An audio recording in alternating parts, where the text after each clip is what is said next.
আমানতু বিল্লাহি ওয়া মালাইকাতিহি ওয়া কুতুবিহি ওয়া রাসূলিহি ওয়াল ইয়াউমিল আখিরি ওয়াল কদরি খাইরিহি ওয়া শাররিহি মিনাল্লাহি তাআলা ওয়াল বাসি বাদাল মাউত। এই হলো আমাদের ইমানের 7টি বৈশিষ্ট্য। তো আমরা যারা ইমান নিয়ে অনেকেই ইমান নিয়ে প্রশ্ন করি, কেউ কেউ তো ফতোয়া দিয়ে কাফের হয়ে যায়, কেউ কেউ এটা বলে ওইটা বলি। তা আপনি যখন এই 6টা কালেমার উপর বিশ্বাস রাখবেন আর এই 6টা কালেমার বাহিরে কোনো কিছু করবেন, হ্যাঁ, বা এই 6টা কালেমার বিরুদ্ধে কোনো কিছু করবেন, তখন আপনার ইমান চলে যাবে। ইমান চলে যাওয়ার মতো অবস্থায় আপনি তৈরি হবেন। কিন্তু এই 6টার ভিতরে যদি আপনি থাকেন, তাহলে ইনশাল্লাহ আপনার ইমান চলে যাবে না। আপনাকে আমানতু বিল্লাহ, আপনি ইমান আনেন কার উপর? আল্লাহর উপর। সমস্ত ফেরেশতাদের উপর ইমান আনছেন যারা মুসলমান। আমরা জন্মগতভাবে মুসলমান, আমরা বাবার উরুজাত মুসলমান বাবার ঘরে হওয়াতে আমরা মুসলমান হয়ে গেছি। এই জন্য মনে হয় যে না, কিছু না, কিন্তু আসলেই আমরা আমাদের অনেক বড় সৌভাগ্য যে আল্লাহ তাআলা আমাদেরকে মুসলমানের ঘরে জন্মগ্রহণ করিয়েছেন। এবং সবচেয়ে বড় ভাগ্যবান হচ্ছে আমরা ওই নবীর উম্মত হতে পারছি যে নবীর উম্মত হওয়ার জন্য সমস্ত নবী পয়গম্বরগণ দোয়া করছেন যে আল্লাহ আমাদেরকে ওই শেষ নবীর উম্মত বানিয়ে দিন। হযরত ঈসা আলাইহিস সালামের দোয়া আল্লাহ তাআলা কবুল করছিলেন এবং এই জন্য আল্লাহ তাআলা ঈসা আলাইহিস সালামকে আকাশে তুলে নিয়ে গেছেন, আবার উনি দুনিয়াতে আসবেন এই জন্য। তো আমরা যারা কিছু না চেয়ে পেয়ে গেছি, তাদের কাছে মনে হয় যে জিনিসটা খুব ছোটোখাটো বিষয়। আসলে ভাই, যদি আপনি চিন্তা করে দেখতেন একবার যে জিনিসটা কি, কত বড় অমূল্য সম্পদ আপনি পাইছেন, কত বড় অমূল্য ধন আপনি পাইছেন।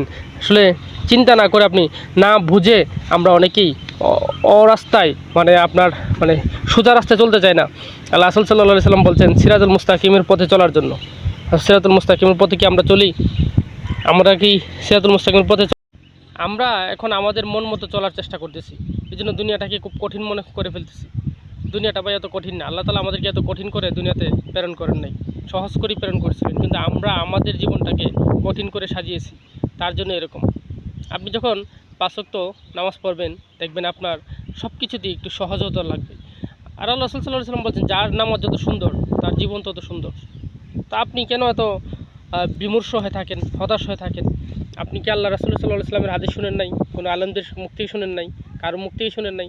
আচ্ছা, শোনার দরকার নেই, আপনি নিজে পড়ুন, আপনি কোরআনের বাংলা তর্জমা পড়ুন।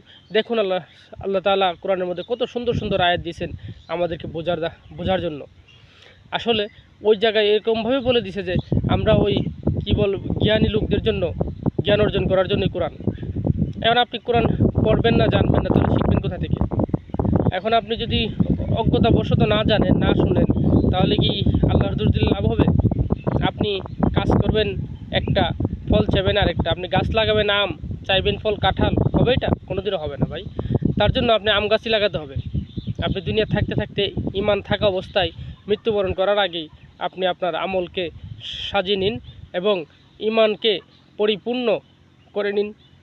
কারণ ইমান পরিপূর্ণ থাকলেই আপনি আখিরাতে গিয়ে, কবরের জগতে গেলে আল্লাহ তাআলার যে ফেরেশতাগণ যখন আপনাকে প্রশ্ন করবে, তখন সেই প্রশ্নের উত্তর দিতে পারবেন। তখন টাকা দিয়ে হবে না, তখন আপনার ধন সম্পদ দিয়ে হবে না। যদি আপনি দুনিয়াতে আল্লাহর কাজ করে যান, আল্লাহ রাসূল সাল্লাল্লাহু আলাইহি সাল্লামের সুন্নতগুলো পালন করে যান, তখনই আপনার মুখ দিয়ে উত্তরগুলো বেরিয়ে আসবে যে আপনি আল্লাহর বান্দা ছিলেন, নবী করিম সাল্লাল্লাহু আলাইহি সাল্লামের উম্মত ছিলেন। তো এই ঈমানটাই হলো আমাদের আসল। কারণ ঈমান যদি আপনার মজবুত থাকে, তখনই আপনার কথাগুলো আসবে। আর ঈমান মজবুত করার উপায় কি? সবসময় আপনি জিকিরের সাথে চলবেন এবং সবসময় আল্লাহরকে ভয় করবেন।